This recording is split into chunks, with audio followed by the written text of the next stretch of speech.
Bien, amigos, estamos con el economista y profesor universitario, don Víctor Medina Calderón. Estuvimos hace 2 días en un evento del CIES, en el Hotel José Antonio, con la presencia de representantes de los partidos políticos más importantes sobre sus planes de gobierno. Y el denominador común, mi estimado Víctor, buenas noches, gracias por estar con nosotros. Muchas gracias.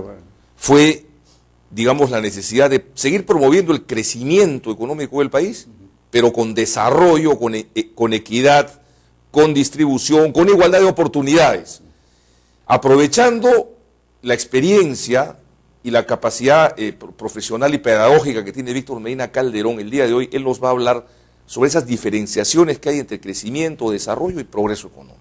Gracias, Víctor, te escuchamos. Gracias, Ricardo, por la invitación. Quiero referirme a un tema que está en debate en estos últimos años, particularmente de parte de los economistas, como yo digo, los economistas light, los economistas spa, que siempre hacen referencia a al mismo lenguaje, a la misma metodología de análisis, yo diría a la misma representación gráfica de lo que ocurre en el desarrollo de la economía peruana, sin tener en cuenta de que tras ese escenario, hay, por ejemplo, lo que normalmente ahora se conoce acerca de la democracia que debe reinar en un país, ¿no? La democracia que es sustento de la vida política, y confunden la democracia participativa, por ejemplo, o la democracia representativa, que otrora era, digamos, un objetivo primordial para definir el aspecto político, pero que hoy, lamentablemente, por este modelo económico impuesto, por este famoso consenso de Washington, saqué un artículo hace poco sobre el fracaso del consenso de Washington a nivel mundial. China, por ejemplo, Singapur, no hicieron caso al consenso en los años 90, 90 y tantos, que salió Williamson y Kuczynski precisamente en un libro que se llama Detrás del consenso de Washington. Fue también recibido este documento en Estados Unidos, que lo hicieron propio para que fuera la guía, diríamos así, de los países en desarrollo o emergentes. China no hizo caso, y Singapur tampoco, pero sí lo hizo, por ejemplo, Corea, ¿cómo se llama el otro? Taiwán y otros del sudeste asiático, dijeron, aceptamos al consenso de Washington, en una serie de propuestas que sería largo detallarlas, pero que en el artículo que yo presenté hace poco lo expreso un poquito más en detalle. Ese consenso de Washington, en mi concepto, ha fracasado. No en mi concepto, perdón, sería muy pedante decirlo. El concepto de grandes Nobel de Economía, como por ejemplo Stantor, un Nobel de Economía, el mismo Stiglitz, que es otro Nobel de Economía, que dijeron de que el Fondo Monetario Internacional y el Banco Mundial y todos los organismos que están alrededor de este modelo de desarrollo capitalista, simple y llanamente dijeron que habían fracasado. Y han fracasado en la mayoría de economías. Por ejemplo, Argentina no les hizo caso en 2. Pedían un incremento en la tributación. Kirchner no hizo caso y sin embargo no pasó nada en la economía, fiscal me refiero. Bueno, pues este modelo es exactamente igual a lo que yo he leído en un diario acerca de las 25 propuestas que PPK hace al país con su alianza para el cambio, etcétera, etcétera. PPC, yo decimos, Acuña. Exacto. Por supuesto que me van a disculpar, no es pedantería, pero ellos ni entienden eso, por supuesto, y solamente están ahí por la circunstancia del impacto político, la inmediatez que tiene Acuña. Acuña es un mercantilista de la educación en la universidad, eso es por todo conocido. La señora Lourdes es un fracaso desde el punto de vista del PPC como modelo económico, está al extremo derecho de la economía. Pero vayamos al caso. Por ejemplo, el crecimiento en el Perú ha sido en estos últimos años, ha estado a un promedio de 8% aproximadamente, 6%. Esa ha sido la tónica desde la época en que Toledo y anteriormente el señor Fujimori planteó. Pero ese 8% debería reflejarse, sin duda, en el desarrollo, que es cosa muy distinta al crecimiento, y en el progreso, que también es distinto, que lo vamos a explicar un poquito más adelante. Hemos crecido a 8%, el gobierno del señor García se vanagloria y dice de que estamos a puerta de ser el primer país del mundo en crecimiento económico, ¿no? Sin embargo, un simple análisis matemático nos lleva a la siguiente conclusión. Es cierto, hemos crecido 8%, menos de 0,9% en el año 2009, porque cayó bruscamente la economía del 2009 por razones de la crisis mundial. Y este año parece que vamos a terminar en 7, 8%.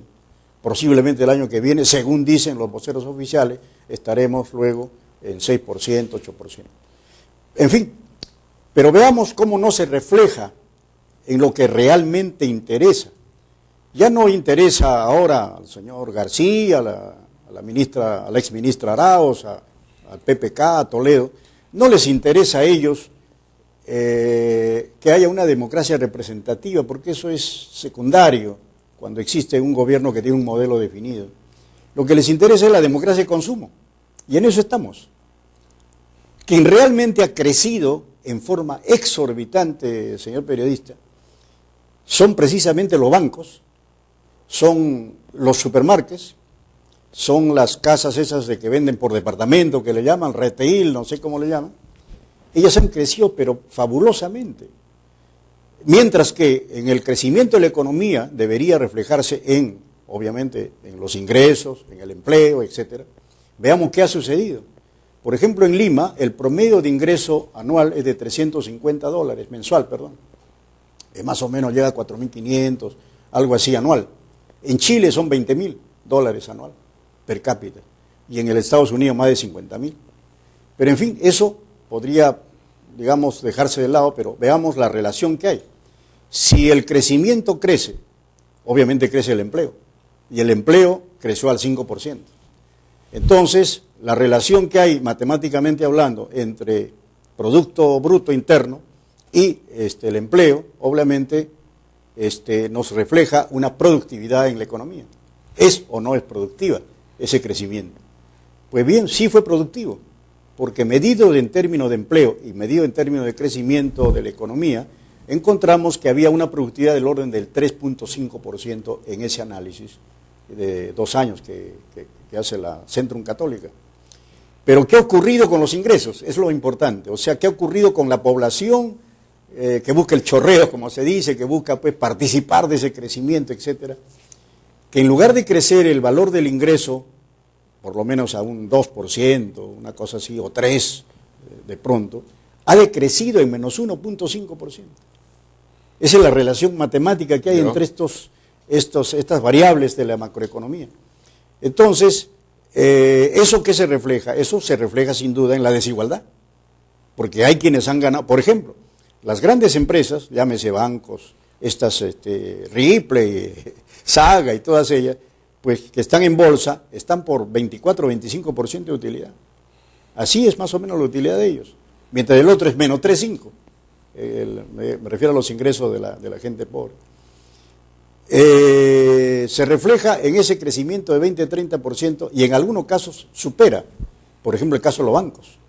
Los bancos con estas tarjetas de crédito que han impuesto prácticamente en esa democracia de consumo, porque ya la democracia ya no es representativa, ¿no? Es de consumo, simplemente de consumo. O sea, entre más consuma la gente, más esté metida en los supermarkets, ¿no? en las tiendas de Ripley, etcétera, ¿no? Hay una democracia más, porque la gente parece ser que está flotando, digamos, de ganancia, porque va y compra, y ¿qué le digo? La alegría de ellos es ver pues que el supermarket esté lleno, etc. Pero veamos qué es lo que ocurre. Lo que ocurre ahí en esto de los supermarkets es de que ellos están empleando mucha inversión. En Arequipa acaban de inaugurar, en donde yo soy, acaban de inaugurar 4 Mels. En Tacna Plaza Vea hace poco, por ejemplo. Plaza Vea, y en Trujillo, y en Así Chiclayo. Y se abrirán otros más en Cusco, en Puno. Y en Chile, en todos lados de Chile y en todos lados de Colombia. Es la democracia de consumo. Es decir, a ellos no les interesa un comino que la gente se endeude. Usted sabe de que yo tengo un sobrino que le dije, ¿por qué no vas en estas Navidades, te vas para estar en BEA o uno de esos que están necesitando jóvenes, he visto en el periódico?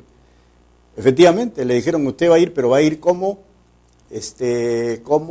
promotor de tarjeta de crédito. Y no le pagan sueldo. O le daban, creo que 200 soles para su movilidad. El objetivo de ellos era conseguir que la mayor parte de gente tenga tarjeta de crédito. Fíjate, Ricardo, la tasa de endeudamiento de los bancos está más o menos entre 4 o 5%. Y la tasa de endeudamiento de Fabas, Agabela, de Ripley y todas ellas está en 12, 11%. Víctor, me están haciendo señas, lamentablemente el tiempo nos ha ganado, pero vamos a continuar esto no el día de hoy, sino lo vamos a hacer en otro programa. Te agradezco mucho por tu participación, ha sido Víctor Medina Calderón, amigos, vamos a continuar tocando este tema, por favor, no se lo pierdan, vamos a hacerlo en otra oportunidad, en 3 o 4 días lo estaremos comentando. Han sido muy amables, tengan ustedes muy buenas noches.